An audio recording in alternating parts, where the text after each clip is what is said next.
Hello, my name is Miss Williams, and I teach fifth grade ELA, and I will be reading the final chapter, chapter 14, entitled Reconciliation. Reconciliation, the act of bringing together after a difference, as in to reconcile numbers on a balance sheet. Resolution. Come on, you two, Mrs. Tresky called up the stairs. If we don't go now, there won't be any room on the grass. We're coming, shouted Evan, sticking his head out of his room. Jessie was sitting on his bed as he was trying to get her to go to the fireworks. She had her lockbox on her lap and a mulish look on her face. Just say it's a tie, said Evan. Come on, Jess. This whole thing is stupid and you know it. It's not a tie unless it's a tie, said Jessie, knowing she sounded like a brat, but not able to stop herself. How much have you got? Mom's waiting, said Evan. Put your dumb box away and let's go to the fireworks. How much have you got? Evan tensed up his fingers as if he were strangling an invisible ghost. Nothing, okay? I've got nothing. Look. He turned the pockets of his shorts inside out. Jessie looked skeptical. You can't have nothing. You must have made something. Well, I had expenses, so I ended up with nothing. Okay? Are you happy? You win. Evan sat on the edge of the bed looking at the floor. Jessie felt her heart sink. You spent all your money on mix for your lemonade on wheel stand? Jessie asked. All of it? Evan nodded. Jessie felt like crawling under the bed and never coming out. It didn't pay off so good, she whispered. There were a few bugs in the system, said Evan. That's a joke Jessie would have loved, he thought. Before the war. Now it was all just money and numbers and bad feelings. There was no room for laughing. Oh, said Jessie, her voice the size of an ant. She stared down at the box in her lap. I've got... She opened the lid of the lockbox, took out the change tray, and pushed aside all the scraps of paper she had collected and the comment card from Megan. She stared. Wait a minute. This isn't my money. She picked up a handful of wrinkled, bunched up bills. Evan lay down on the bed and covered his head with his pillow. Jessie counted the money quickly.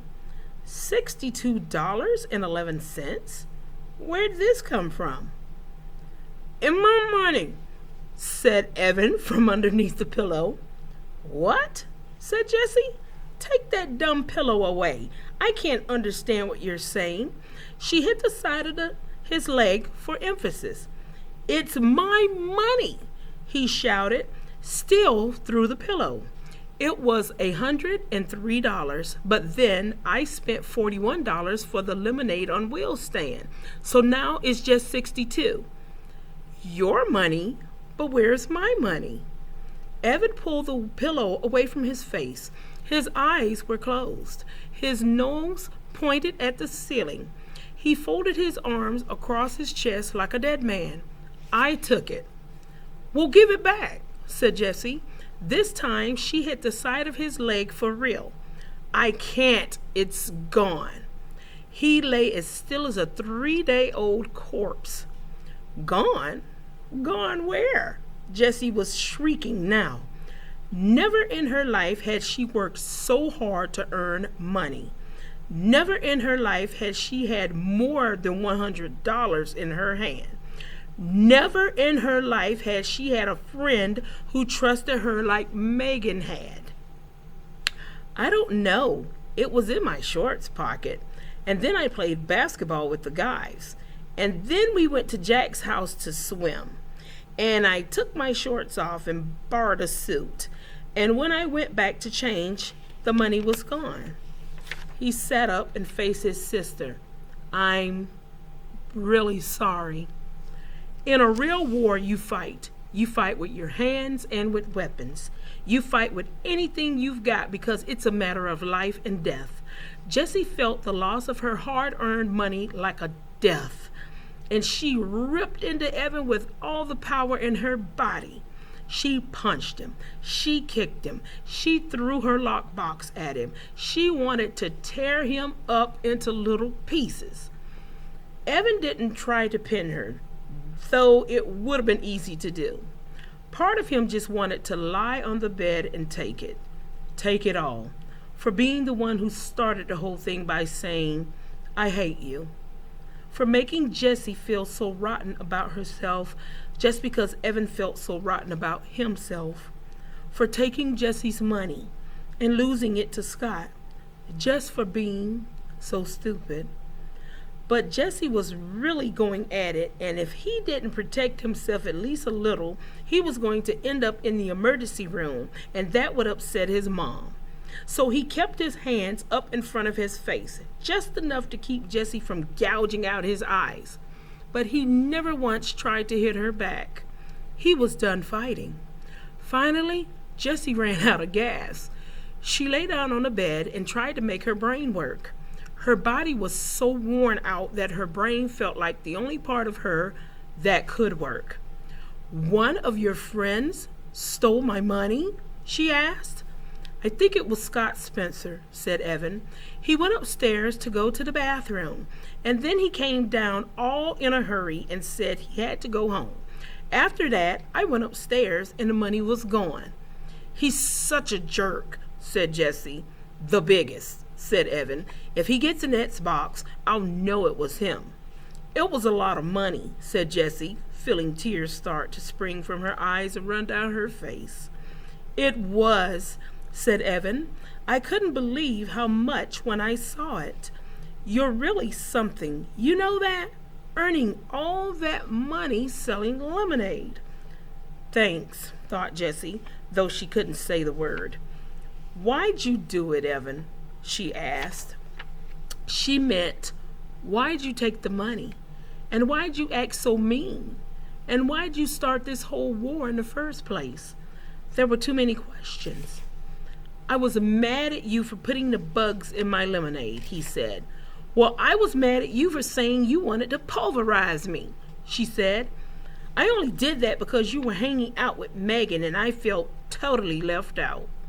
"Well, how do you think I felt when you wouldn't let me hang out with you and stupid Scott Spencer?" "Well, I was mad at you because Jessie sat up and looked at Evan. Evan looked at the wall. "Because I don't want you in my class this year," he said. "Because I'll embarrass you," she said solemnly. "Because I'll embarrass myself," said Evan. "I never have the right answer in math, and I read slower than everyone when I read out loud, and I make mistakes all the time. And now, with you in the class, it's going to be worse. They'll all say, 'Wow, he's even dumber than his little sister.'" Evan's shoulders slumped and his head hung low. "You're not dumb," said Jessie. "I know you don't think I am," he said, "and that stinks too, that you're going to see how dumb I am in school." "You're not dumb," said Jessie again. "You made $103.11 selling lemonade in just 5 days. Yeah, but you made $208. You see? You're my little sister and you're twice as smart as me." Jessie shook her head. "Half that money is Megan's. She just gave it to me to give to the Animal Rescue League. I only made $104. Evan unslumped. "Really?" Jessie nodded. "Yes." "So you made $104 and I made $103.11, said Jessie. "So it was really a tie," said Evan. "No," said Jessie. "I won by 89 cents. "But I mean, come on," said Evan. "After all that, it was practically a tie." "No," said Jessie. "It was close, but I really won." "Wow, we pretty much tied," said Evan. Jessie decided to let it go. For the first time in 4 days, she didn't care about who had more and who had less. Besides, she was waiting to see how long it took before Evan figured it out. Not long. Holy crud, he said suddenly. I lost Megan's money too. $104 of her money. Oh, crud! He threw himself back on his bed and covered his face with both arms.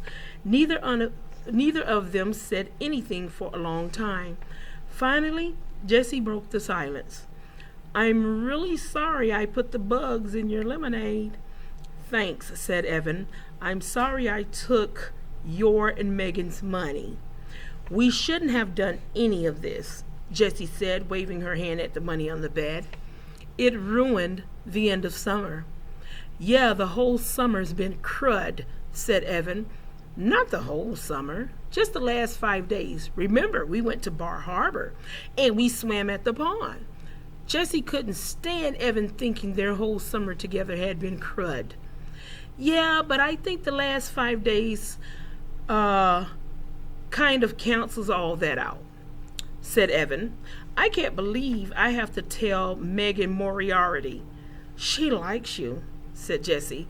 Evan sat up, surprised. Really? Yeah, said Jessie. I don't get it either, but she's always asking what you're doing and if you can play and stuff. Why do you think she does that? Cool, said Evan, smiling. So you guys are friends? Yeah, said Jessie. We're good friends. Okay then, so she'll be coming over here to play and stuff, right? That's cool. You're weird, said Jessie. Yes, I am, said Evan. There was another long silence. The late summer light in Evan's one-window room had faded to black, but neither one of them wanted to turn on a light. It was nice sitting there, just the two of them in the cooling darkness. An afternoon breeze had kicked itself into a gusty wind, and the shade on the window tapped out a steady beat that was pleasant and reassuring. This war was stupid, said Jessie. Evan nodded in the dark. Just then they heard the sound of thunder booming in the distance, then more and more until the whole house shook. The fireworks, shouted Jessie. Oh, snap, shouted Evan. Jessie and Evan raced down the stairs. At the bottom, they found their mother sitting on the last step watching the sky through the sliding screen door. Why didn't you call us? Said Evan. We're missing the fireworks, said Jessie. Oh, I figured whatever the two of you were talking about was more important than a fireworks show. Mrs. Tresky turned to look at her kids. Did you work it out? Evan and Jessie nodded, just as a Roman candle exploded in the sky. Not a bad seat, said Mrs. Tresky, patting the step. Enjoy. For 20 minutes, the night sky was alive with wagon wheels, party-colored dahlias, and whistling glitter palms. Evan, Jessie, and Mrs. Tresky sat watching, silent but for the occasional oh and ah that seemed to escape from their lips like hissing air from an overblown tire. When the last of the fireworks bloomed and then faded, Evan, Jessie, and Mrs. Tresky sat in the darkness waiting. No one said anything for several minutes, and then Jessie whispered, "It's over." Yes, it was over. Wait, said Evan. What was that? What? Asked Jessie, straining her ears. Listen. In the distance, a boom and a rattle. More fireworks, said Evan, staring up at the dark sky. Where? I don't see them, said Jessie. All of a sudden, the sky split in two as lightning sliced the night. An explosion of thunder rolled through the house, rattling the windows and pictures on the walls. Rain poured from the sky as if a gigantic faucet had been twisted on. A gigantic faucet had been twisted on. Yow! Shouted Mrs. Tresky, leaping up from the step. Battle stations! Every window in the house was wide open, so Evan, Jessie, and Mrs. Tresky ran from the top floor to the bottom, shutting windows and sopping up puddles. The rain came down with the fury and impatience of a 2-year-old having a tantrum. As he closed the window in his room, Evan could hear the gurgle of the gutters choking on the downpour. One thing ends, another begins, said Mrs. Tresky, meeting Jessie and Evan on the stairs. She raised her index finger like a wise philosopher. Fireworks. Rainstorm. Jessie raised her index finger. Summer school. Evan raised his index finger. War. Peace.